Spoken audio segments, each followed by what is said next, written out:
சட்டத்தை மீறது இந்த அரசு ஊழியர்கள் தான், பொதுமக்கள் அல்ல. இந்த முறை நீங்க எழுத்து மூலமா கேளுங்க, நான் எழுத்து மூலமா எழுதி கொடுக்குறேன். நியாயம் தானே? இதுக்கு பதில் சொல்லாம என்னைய பலார்னு அடிச்சு, இது என் நிலம், இது என்னோட வீடு, எங்களோட விருப்பத்துக்கு மாற நீ எந்த அரசா இருந்தா என்ன, நீங்க உங்களுக்கு வர்றதுக்கு அனுமதி இல்லையே. நான் உங்ககிட்ட ஒரு கேள்வி கேட்குறேன். ஒரு ஆடு குட்டி போடுது, ஒரு மான் குட்டி போகுது, எந்த நர்சரி போச்சு? அதுக்கு இருக்கிற அறிவு உங்களுக்கு இல்லையா? எளிமையாக தான் கேட்குறேன். வீட்டில் குழந்தை பெற்றுக்கூடாதுங்கிற எந்த சட்டம்? அதான் நீங்கள் அதுக்கு ஹைகோர்ட் வரைக்கும் போயிட்டு வந்திருக்கீங்க.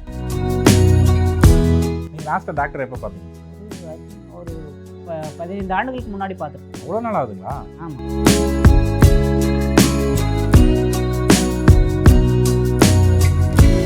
நீங்கள் இது ஆரம்பத்துலேருந்து எவ்வளோ நாள் கழிச்சு இங்கே வந்து முழுமையாக வந்தீங்க? நாங்கள் 2018 நான் இங்கே வந்தது. 2018 இப்போ 8 வருஷம் ஆயிடுச்சா? 8 வருஷம் ஆயிடுச்சு. 2018 டிசம்பரில் வந்தது. 19, 20, இப்போ அப்போ 21 நான் இங்கே வந்துட்டேன். 3 ஆண்டுகளாக நான் அங்கே பெங்களூர்லேருந்து போயிட்டு வந்துட்டு இருந்தேன். ரைட். அப்போ 21 இங்கே 20லேயே இங்கே வந்துட்டேன். அப்புறம் இடையில மறுபடியும் இருக்க போயிட்டு ஆஃபீஸ் போயிட்டு வந்தேன். அப்புறம் கொரோனா பீரியட்னால ஒர்க் ஃப்ரம் ஹோம் மாதிரி நான் இங்கேயே இருந்து ஒரு 3 ஆண்டுகளாக இங்கேயே பண்ணேன். அதுக்கு பிற்பாடு ரிசைன் பண்ணேன். இப்போ நீங்கள் ரிசைன் பண்ணி எவ்வளோ நாள் ஆகுது? ரிசைன் பண்ணது 2023 பண்ணீங்க. இப்போ ஒரு 3 வருஷமாக வந்து எந்த ஒரு தொடர்பும் இல்லாமல் இருக்கீங்க. நான் இப்போ அடுத்து வந்து நம்ம பார்க்குறது வந்து உங்களுடைய உணவு முறைகளை பற்றி. நீங்கள் ஒரு நாளைக்கு உங்களுடைய உணவு முறை எந்த மாதிரி இருக்கும், என்னென்ன உணவு முறைகள்லாம் நீங்கள் எடுத்துக்கிறீங்க? உணவு முறைன்னு பார்த்தா மிக சாதாரணமான உணவு, அது பெருசாக இல்லை. அரிசியோட உணவு தான் அதிகமாக பயன்படுத்துகிறோம். அப்புறம் கோடை காலங்களில் ராகி, கம்பு, சோளம் அந்த மாதிரி எடுத்துக்கிறோம். குளிர்காலத்தில் ராகி பயன்படுத்துவோம், கோடை காலத்தில் கம்பு அந்த மாதிரி பயன்படுத்துவோம். சாப்பாடு சாப்பாட்டு உணவுகள் எப்போ, எந்த டைமுக்குள்ள, இல்லை எவ்வளோ நாள் வந்து? அதான் ஒரு நாளைக்கு ஒரு வேளை தான் சமைக்கிறது. அது அப்புறம் மறுநாள் தான். சரி, காலையில் சமைக்கிறது தான், காலையிலையும் நைட்டும்? ஆமாம், சாயந்தரமும் அதே தான் சாப்பிட்டுக்கிறோம். இடையில இந்த ராகி கூழ், புரியுது, இது மாதிரி இல்லை கம்பங்கூழாக சாப்பிட்டுக்கிறோம். உணவுன்னு பார்த்துட்டோம்னா காய்கறிகள் இந்த மாதிரி பயன்படுத்திக்கிறோம். அப்போ நம்மகிட்டயே அவரை, துவரை, பச்சைப்பயிறு இதெல்லாம் இருக்குல்ல. கோடை காலத்தில் அதிகமான உணவு பருப்பு வகைகள் பயன்படுத்திக்குவோம். மழைக்காலங்களில் தான் காய்கறிகள் சாப்பிட்றது. இது சாப்பாடு தான் எங்களுக்கு கிடைக்குது. இப்போ இது வந்து அரிசி கூட வந்து நம்ம சாம்பார் மாதிரி வச்சு சாப்பிட்டுக்கிறதுங்களா, இல்லை அதை மட்டுமே வேக வச்சு சாப்பிட்ற மாதிரி சொல்கிறீங்க? இல்லை இல்லைங்க, அரிசி தனியாக சமைச்சிட்டு இது கூட வந்து சாம்பாருக்கு பதிலாக நீங்கள் சொல்கிறது பச்சைப்பயிறு, மச்சப்பயிறு. ஆமாம், சாம்பார் தான் நீங்கள் வழக்கமாக சொல்கிற மாதிரி சாம்பார். இப்போ நம்ம வீட்டில் கேஸ் தேவைகளுமே வந்து நம்ம இதில் இல்லை. இப்போ நம்ம எவ்வளோ நாட்களுக்கு வந்து இங்கே இருக்கிற விறகுகளே வச்சு பயன்படுத்துறீங்க, இல்லை விறகுகள் இல்லாமல் போகிற நாட்கள் வருமா? அதை எப்படி நீங்கள் சீரமைக்கிறீங்க? நீங்கள் இது பிடிச்சிட்டு அங்கேயே படம் எடுங்க. நாங்கள் போர் போட்டு வச்சுருக்கிறோம். இந்த ஆமணக்கு குச்சிகள் தான் போர் போட்டு. சரி சரி. அது எங்களுக்கு ஆண்டு முழுவதும் இருக்குது. ஒரு வருஷத்துக்கு போடுறது ஒரு வருஷம் ஃபுல்லாக இருக்கும். ஆமாம். இதுக்கு இத்தனை பேர் வந்து அவங்களுக்கெல்லாம் சமைச்சுமே எங்களுக்கு இருக்குது. ரைட்டு. அப்புறம் இந்த வேப்ப மரத்தில் இருக்கிற இந்த கிளைகளை வெட்டுறது அந்த காட்டுக்குள்ளேயே இருக்குது. அதையே கிளைகள் அதிகமாக போச்சுன்னா அதை வெட்டுவோம், அதை பயன்படுத்திக்கிறோம். இன்று இப்போ வந்து பார்த்தீங்கன்னா, இப்போ இருக்கிற காலத்தில் மக்கள் வந்து உணவு முறை மூலமாக உடல்நிலை சீராக இல்லை, உணவு முறை மூலமாக உடல் கெட்டு போகுதுன்னா எந்த மாதிரியான உணவுகள் எடுத்துக்கக்கூடாதுன்னு சொல்கிறீங்க? உணவுன்னு பார்த்துட்டோம்னா இப்போ சத்துக்கள்னு சொல்லிட்டு வெளியில் தேடிட்டு இருக்காங்க. சத்துக்கள்ங்கிறது வெளியில் கிடையாது, நம்மளோட செரிமானத்தில் இருக்கு. சரிங்களா? செரிமானம் எந்த அளவுக்கு ஆகுதோ அதை பொறுத்து உடம்புல சத்து கிடைக்கும். இப்போ நான் வந்து உடம்புக்கு செரிமான சிக்கலோடு இருக்கிறேன்னு வச்சுக்கோங்களேன். இப்போ நான் ஒரு ராகி, கம்பு, சோளம் இது மாதிரி இறைச்சி இந்த மாதிரி சாப்பிட்டாலுமே எனக்கு செரிமானம் இல்லைன்னா அது கழிவு தான், பீஸா பர்கர் மாதிரி தான். புரியுதுங்களா? புரியுது. அப்போது செரிமானம் வந்து சரியாக இருக்கிறது இல்லை. செரிமானம் ஏன் சரியாக இல்லாமல் இருக்குது அப்படின்னு பார்த்துட்டோம்னா, உடல் சூடு, வாழ்வியல் முறை, பசிக்காத நேரத்தில் சாப்பிட்றது, இப்படி. நீங்கள் நல்ல செரிமானம் உள்ள உடம்பா இருந்துச்சுன்னா பீஸா பர்கர் கூட செரிச்சிரு, அது உங்களுக்கு சத்தா மாறு. சரிங்களா? அதனால் நான் உணவுக்குன்னு தனியாக இது போகாமல் நல்ல செரிக்கக்கூடிய உடம்பாக வச்சுக்கணும். அப்போ செரிக்கக்கூடிய உடம்பாக இருக்கணும்னா வாழ்வியலை தான் மாற்றி ஆகணும். இரவாக இருக்கணும், பகலாக இருக்கணும். அப்போ தான் இரவு நேரத்தில் சுரக்கிற ஹார்மோன்ஸு சரியாக சுரக்கு, பகலில் சிந்தனை தெளிவாக இருக்குது. இங்கே தான் உறக்கமே இல்லையே. நைட்டு 11 மணி 12 மணி ஆயிடுது, சும்மா படுத்து கண்ணை மூடி இருக்கிறாங்க. அதுக்கு பேர் உறக்கம் கிடையாது. ஒரு மொபைலை இல்லை ஒரு சிஸ்டத்தை நம்ம ஷட் டவுன் பண்ணுறோம், எல்லா அப்ளிகேஷனும் எல்லாம் பண்ணிட்டு ஷட் டவுன் பண்ணாமல் அப்படியே ஸ்லீப் மோடில் இருக்கு இல்லையா?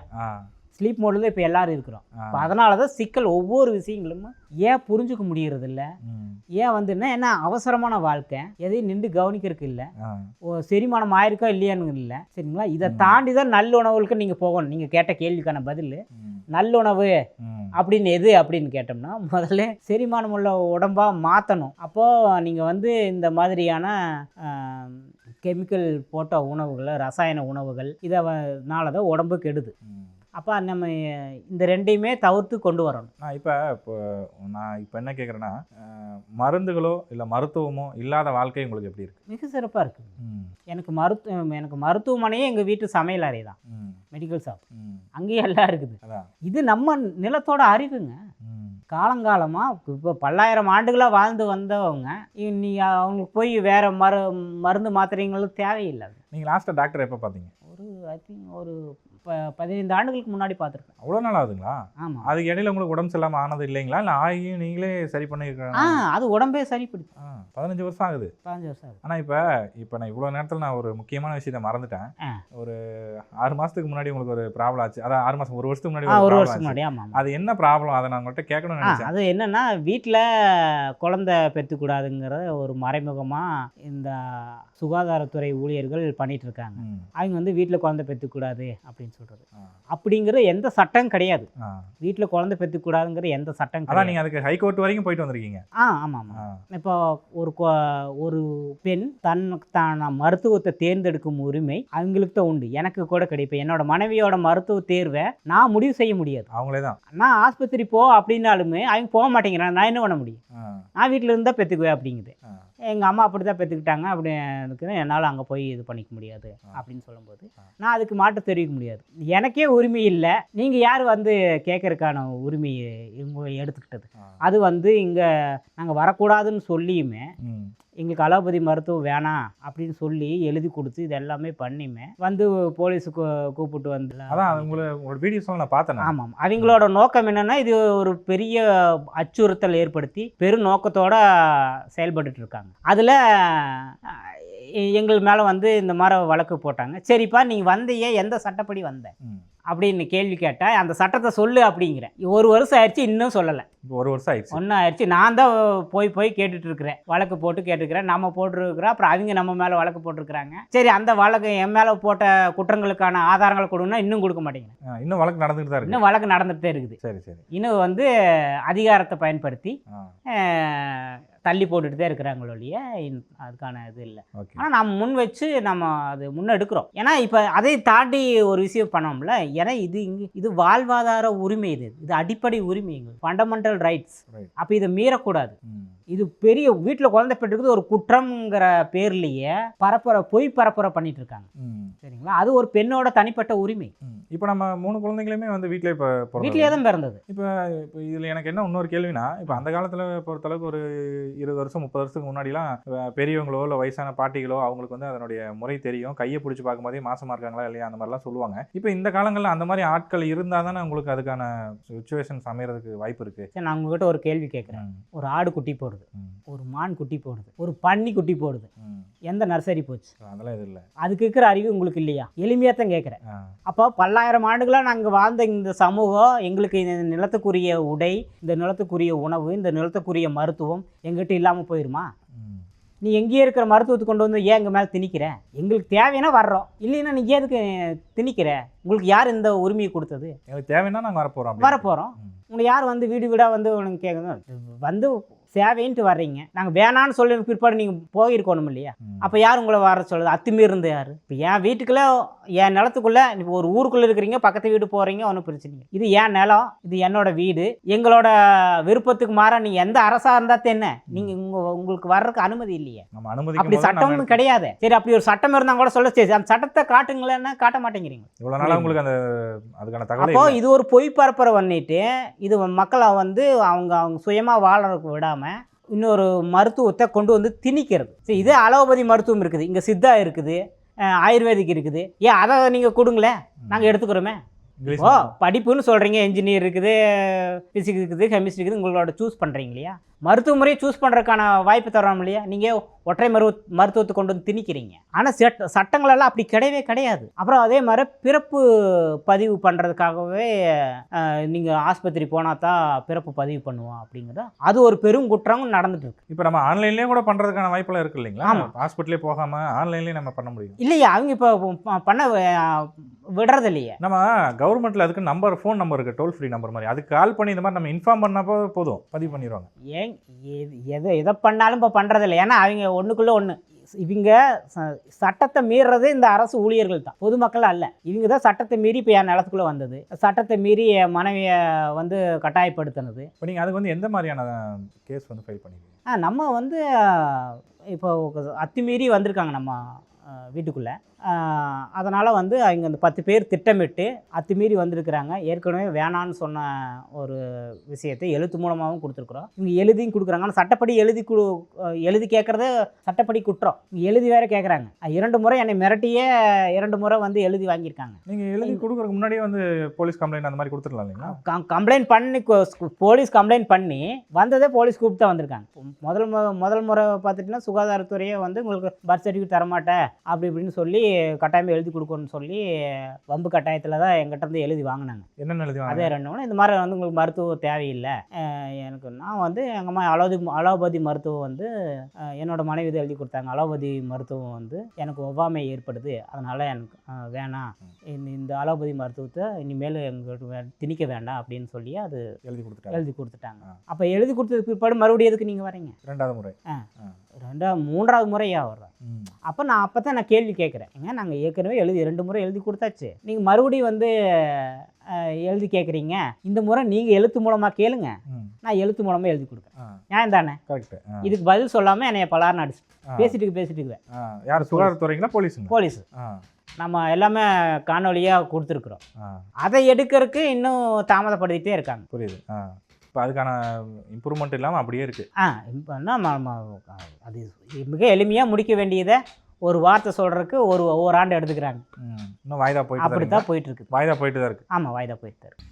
மக்கள் ஊழியர்களான சுகாதாரத்துறை ஊழியர்களும் காவல்துறை ஊழியர்களும் சம்பவத்தன்று வீட்டுக்கு வந்து என் மனைவியை தகாத வார்த்தைகளை திட்டியும் தள்ளிவிட்டும் என் குழந்தைகள் கதற என்னை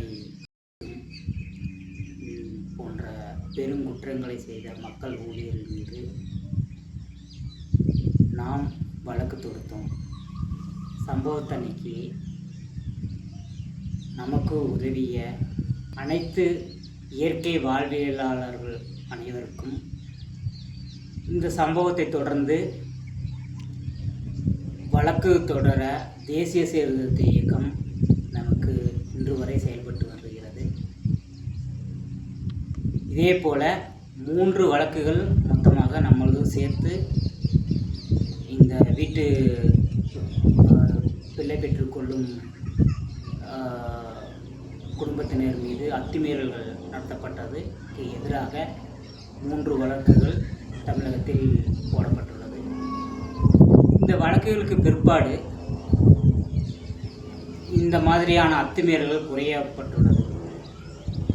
நாம் வழக்கு தொடர்ந்ததிலிருந்து உயர்நீதிமன்றம் சம்பந்தப்பட்ட ஊழியர்கள் குற்றம் இருப்பது என்பதை அறிந்து அவர்கள் மீது தக்க விசாரணை நடத்தி உரிய தண்டனை வழங்க வேண்டும் என்பதை தீர்ப்பாக வழங்கியுள்ளது. இந்த ஊழியர்களை ஊக்கப்படுத்தும் அரசாங்கத்திற்கு இது ஒரு எச்சரிக்கையாக இந்த வழக்கு அமையும் என்பதை நான் முழுமையாக நம்புகிறேன். ஆனால் இப்போ நம்ம அடுத்து வந்து நம்ம கரண்ட் இல்லாத வாழ்க்கையை பற்றி ஒரு வார்த்தை பேசுவோம். இப்போ நம்ம இரவு நேரங்களில் வெளிச்சம் இல்லாமல் இருக்கும்போது உங்களுக்கு எது வந்து நல்லா இருக்குது, எது வந்து ஒரு பாதிப்பாக இருக்குது? இரவில் பார்த்துட்டிங்கன்னா நான் வகுப்பு எடுக்கிறதே பார்த்துட்டிங்கன்னா அமாவாசை இரவில் தான் வகுப்பு எடுப்பேன். அங்கே நீங்கள் அந்த வான்பார்க்கு மேடை இருக்கு பாருங்க, அங்கே தான் நீங்கள் அங்கே எல்லா எழுத்துக்களுமே தெளிவாக தெரியும். அந்த சாயந்தரத்துலேருந்து இரவு அப்படியே போகு, அவங்களுக்கு இரவானதும் கூட தெரியாது, புதுசாக வந்தவங்க தானே. இப்போ நானாவது இங்கே பழக்கப்பட்டிருக்கிறேன். அப்போ இரவுக்கு ஒரு வெளிச்சம் இருக்குங்கிறது நம்ம புரிஞ்சுக்கணும், சரிங்களா? அப்புறம் எது தடையாக இருக்குது அப்படின்னு பார்த்தோம்னா, இங்கே தடைங்கிறது பெரிய இது இல்லை. என்ன இந்த பயிர் இடும் காலங்களில் காட்டுப்பன்றி இது உள்ளே வந்தால் கொஞ்சம் விரட்டுறதுக்கு இந்த டார்ச் லைட்டு பயன்படுத்திக்கிறோம். மற்றபடி பார்த்தீங்கன்னா இயல்பாக நாங்கள் 2 லைட்டு ஒன்று போட்டிருக்குறோம், சோலார் லைட்டு 2. அது ரொம்ப இதாக இருக்குது, அதுவும் கூட அணைச்சிடுவோம். ஏன்னா வான் நட்சத்திரங்கள் எல்லாம் பார்க்கணும் அப்படிங்கிறதுனால நாங்கள் அதுவும் கூட அணைச்சிடுவோம். அப்புறம் இந்த இரவோட ஒளி கொசு உற்பத்தி பண்ணுது. அதாவது மின்விளக்கு தான் கொசு உற்பத்தி பண்ணுது. நீங்கள் மின்விளக்கு அணைச்சிட்டு தீபம் பற்ற வச்சிங்கன்னா கொசுவே இருக்காது. ரைட் கொசு இருக்காதுன்றீங்க? ஆமாம் ஆமாம். இப்போ நமக்கு இவ்வளோ ஓப்பனில் இருந்தால் கொசு கிடையாது. இருக்கு, அது கொஞ்ச நேரம் தான் இருக்கு, ஆனால் அது போயிடும். அதாவது மற்ற இடங்கள்ல நம்ம டவுன்லயும் அந்த மாதிரி இருக்கிறத விட நமக்கு அந்த மாதிரி இல்லை. இப்போ யதார்த்தமாக வெளியிலேருந்து பார்க்குறவங்க அப்படி தானே பார்க்குறாங்க. ரைட் கொசுக்களை என்ன பண்ணுவாங்க, கொசு விரட்டுறதுக்கு என்ன பண்ணுவாங்க அப்படின்னு. ஆனால் இப்போ எவ்வளவோ டெக்னாலஜிகளோ அந்த மாதிரி தொழில்நுட்பங்கள் நிறைய வந்துருச்சு. அந்த டெக்னாலஜிகளையும் தொழில்நுட்பங்களையும் நம்ம மக்கள் பயன்படுத்துறதுனால என்ன ஒரு பாதிப்பு வரும்னு நினைக்கிறீங்க? பாருங்க, டெக்னாலஜிக்கு நான் எதிராகவே கிடையாது. டெக்னாலஜி பயன்படுத்து, இப்போ நானும் தானே பயன்படுத்திட்டு இருக்கிறேன். இப்போ டெக்னாலஜியில் தான் நான் பேசிகிட்டு இருக்கிறோம். மொபைல் பயன்படுத்துகிறேன், லேப்டாப் பயன்படுத்துகிறேன். இல்லை, அது எந்த அளவுக்கு பயன்படுத்தணும்னு ஒன்று இருக்குங்களா, அதை கேட்குறேன். அதுதாங்க, இப்போ உப்பு ஒரு அத்தியாவசிய தேவை, ஆனால் அதை அதிகமாகவும் பயன்படுத்த முடியாது, குறைவாகவும் பயன்படுத்த முடியாது. உப்பு போல் டெக்னாலஜியை பயன்படுத்துங்க. ஆனால் மக்கள் இப்போ நீங்கள் வந்து உப்பவே சாப்பாடாக்கிட்டீங்களா? இல்லை, அதை தான் கேட்குறேன். அதுக்கு நீங்கள் எந்த விதையில் எந்தெந்த டைமில் எதை வந்து நம்ம கட்டுப்படுத்துறதுனால நம்ம வாழ்க்கையை மேம்படுத்திக்க முடியும் தொழில்நுட்பத்தில்? இரவாக இருக்கும்னு சொல்லிட்டேன். நீங்கள் ஒரு 6 மணி போல் நிப்பாட்டிடுங்க. சாப்பிட்டதுக்கு பிற்பாடு மொபைல் கையில் தொட வேண்டாம், தூங்கிடுங்க. 6 மணி 7 மணிக்கு மேலே எந்த ஒரு இதுவும் சரி. உங்களுக்கு வேலைப்பழு சிலரெல்லாம் 6 மணிக்கு தான் ஆஃபீஸ் விட்டே வர்றாங்க. அப்புறம் அதுக்கு மேலே தான் சமையல் என்ன பண்ணணும்னு யோசனை, 9 மணிக்கு தான் இது பண்ணுறாங்க. சாப்பிட்ட பிற்பாடு மொபைல் கை தொட வேண்டாம். மொபைல் முக்கியமே மொபைல் தான். மொபைல் இல்லாமல் தவிர்த்துக்கும் போது நிறைய நல்லா இருக்கும். ஆமாம். அப்போது அதே மாதிரி வாகனங்கள் இப்போ நம்ம சொல்கிற எல்லாத்துலேயுமே பற்றாக்குறை ஏற்படுத்திட்டு இருக்குது. பஸ்ஸில் போகிற ஒரு வாய்ப்பு இருந்தால் பஸ்ஸில் போயிடுங்க, ஆனால் அதுக்கு காரில் தான் போகணும் போது இங்கே சிக்கல் ஏற்படுது.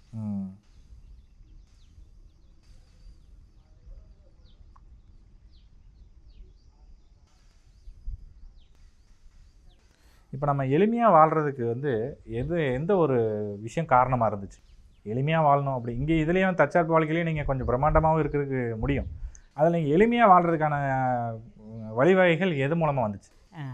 அதாவது இப்போ நீங்கள் என்னை எளிமையாக இருக்கிறேன்னு நினைக்கிறீங்க, உண்மையாலுமே நான் தான் ஆடம்பரமாக இருக்கிறேன். விஜய் சேதுபதி ஒரு இதில் சொல்லியிருப்பாரு, ஏன் இவ்வளோ கம்மியான ஒரு காஸ்ட்டில் ட்ரெஸ் பண்ணுறீங்க அப்படின்னு. இல்லையே, நான் ரிச்சாக தான் இருக்கேன், நான் கெத்தாக தான் இருக்கேன் அப்படின்னு சொல்லுவார்.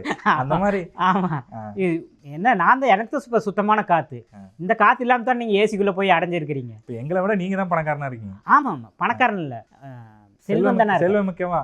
செல்வம் தானே இருக்கிறேன், சரிங்களா? பணம் என்கிட்ட கிடையாது, ஆனால் செல்வம் இருக்குது என்கிட்ட, சரிங்களா? அடுத்து அதுலேயே இன்னொரு கேள்வி கேட்டீங்க, என்னது? இல்லை, இதான் கேட்டேன். எளிமையான வாழ்க்கை வாழ்கிறதுக்கான காரணங்கள் வந்து எதுனா, எதன் மூலமாக நீங்கள் எளிமையான வாழ்க்கைக்கு வந்தீங்கன்னு கேட்குறேன். அதாங்க, எனக்கு ரொம்ப மெனக்கிடுறதுக்கு பிடிக்கல, அதை நான் அடிப்படையில் ஆரம்பத்தில் சொன்னதான். ஆமாம், அது இப்போ நான் ஒரு ஐடி என்ஜினியர் அப்படிங்கும் பொழுது எனக்கு ஒரு கார் தேவைப்படுது. அந்த காரில் போனால் தான் என்னோடய ஸ்டேட்டஸ் மெயின்டைன் பண்ண முடியுது. அப்போ நான் 100 ரூபா மொய் வைக்கிற இடத்துல நான் 1000 ரூபா வச்சாகணும். இங்கே பணம் பற்றாக்குறை இருக்குது, ஆனால் வச்சாகணும் இல்லை. இந்த ஸ்டேட்டஸ் மெயின்டைன் பண்ணுறது இதை தவிர்த்துருங்க. நீயாவே இருன்னு. இப்போ நீங்கள் ஒரு ஃபங்க்ஷனுக்கு போகிறீங்கன்னா எவ்வளோ வைப்பீங்க? நீங்கள் எவ்வளோ? நம்ம தான் போயிட்டு மொய்ய வைக்கிறது இல்லையே, போய் வேலை செஞ்சு கொடுத்துட்டு வர்றதோட சரி. ஓ, வேலை செஞ்சு கொடுத்துட்டு வர்றதோட சரி. நீங்களே அதே மாதிரி வந்துடுங்க. இங்கே வந்து வேலை மட்டும் செஞ்சு கொடுங்க. ஆமாம், நான் அதை வந்து இப்போ மொய்ய வச்சுட்டு தான் இருக்கிறோம், ஆனால் வந்து குறைவு முன்ன மாதிரி இல்லை, கொஞ்சம் படிப்படியாக குறைச்சிட்டோம். ரைட், புரியுது. முக்கியமாக நீங்கள் ஒரு எல்லா விஷயத்துலையுமே நீங்கள் ஒரு வேலை செஞ்சு கொடுங்க. நான் ஆமாம், அப்போ இப்போ பாருங்கள், ஒருத்தருக்கு நாங்கள் உங்கள் ஃபங்க்ஷனுக்கு வர்றதுக்கு நான் வந்து ஒரு 5000 ரூபா மொய் வச்சுட்டு போகிறேன், டப்புன்னு தலையை காமிச்சிட்டேன், நல்லா இருக்கு, எவ்வளோ 5000 மொய் இருக்குல்ல. 2 நாளைக்கு முன்னாடியே வந்து தம்பி கல்யாணத்துக்கு பந்தக்கால் முதற்கொண்டு இதெல்லாமே ஒரு சப்போர்ட்டாக இல்லை. இப்போ அவங்க இல்லையே. இப்போ எல்லா குடும்பத்துலேயும் அப்படி கோடீஸ்வரனுக்கா அந்த மாதிரி ஆள் கிடையாது, துணை கிடையாது. எல்லாத்துக்குமே வந்து இப்போ டீம் வந்துருச்சு. டீம் ஃபோன் பண்ணி சொன்னால் எல்லா டீமும் வேலை செய்யணும். அப்போ ஒரு உறவாக போய் இருக்கும் பொழுது நாளைக்கு அந்த உறவு கண்டிப்பாக நீங்கள் என்ன கொடுத்தாலும் அது உங்களுக்கு வந்துடும். புரியுது. சமூகத்துக்கு நீங்கள் என்ன கொடுத்தாலுமே அது உங்களுக்கு வந்துடும். நீங்கள் பகையை கொடுத்தா பகை வருது, அன்பு கொடுத்தா அன்பு வருது, மொய் கொடுத்தா மொய் வருது, உறவு கொடுத்தா உறவு வருது. இப்போ விவசாயம் பண்ணாமல் மனிதன் வாழ முடியுங்களா? அதனுடைய சுச்சுவேஷன்ஸ் எப்படி? இல்லைங்க, அது வேளாண்மையே இங்கே இருக்கிற இன்னும் இதை விட அதிகப்படியான மக்கள் தொகையே இருந்தாலுமே வேளாண்மை செஞ்ச மக்களுக்கு கொடுத்துட முடியும். வேளாண்மை மூலமாகவே விவசாயங்கிறது தேவையில்லை. ஏன்னா இங்கே வேளாண்மைங்கிறது நிலமும் பொழுதும் முதற்பொருள் அப்படின்னு சொல்லுவாங்க. அந்தந்த நிலத்துக்குரிய உணவு நாம் எடுத்துக்கணும். இப்போ எனக்கு இங்கே நெல் விளையிறது இல்லை, அப்போ ராகி கம்பு அடுத்து அதிகமாக எடுத்துக்கணும், அரிசியை குறைவு பண்ணிக்கணும். ஆனால் இங்கே ஊட்டியில் இருக்கிறவங்களும் அரிசி தானே சாப்பிட்றாங்க. அதான் இப்போ நம்ம விவசாயம் பண்ணுறதுல இப்போ நம்ம விவசாயம் பண்ணல, இந்த நம்ம பயிர் பண்ணுற நிலத்தில் மண் வந்து உயிருள்ள மண், உயிரற்ற மண்ணுன்னு நிறையா சொல்லுவாங்க. உயிருள்ள மண் அப்படின்னா என்ன? நம்ம மண் எந்த மாதிரியான ஒரு மண்? எனக்கு உயிருள்ள மண் உயிரற்ற மண் பெரிய அளவு பிரிச்செல்லாம் பார்க்க முடியலைங்க. என்ன ரசாயனம் போடுறதுனால கெட்டுறது, அதில் நுண்ணுயிரிகள்லாம் கெட்டுறது அப்படின்னு சொல்கிறாங்க. இல்லைப்பா, ஒரு பயிர் பண்ணுறோம், அது பயிர் வரலன்னா அந்த மண் மலட்டுத்தன்மையாக இருக்குன்னு சொல்லுவாங்க. அதை கேட்குறாங்க. ஆமாம், அதான் ஊட்டச்சத்து இல்லை அப்படிங்கிறது. ஏன்னா நான் தான் உயிரற்ற மண் உயிருள்ள மண்ணுக்கே போகலையே, அனுபவம் இருந்தால் தானே பேச முடியும். நமக்கு இருக்கிறது இந்த மண்ணில் தான். இது வரைக்கும் இந்த மண்ணில் ஒரு உரம் கொடுத்ததில்லை, களைச்செடிகளாக தான் உரமாக இருக்குது. உயிரற்ற மண் அப்படிங்கும் பொழுது நம்ம அது தொடர்ந்து ரசாயனங்களை போட்டு அதில் இருக்கிற நுண்ணுயிரிகளை இறந்துறதுனால அதில் பெருக்க முடியாது. இயல்பாக இருக்கிற இதில் பார்த்துட்டிங்கன்னா அதுக்கு தேவையான சத்துக்கள் அதே எடுத்துக்குது. அதே மாதிரி பொருந்தும் தாவரத்துகளை வளர்த்தெடுக்கும்போது அதே உரமாக மாறி எடுத்து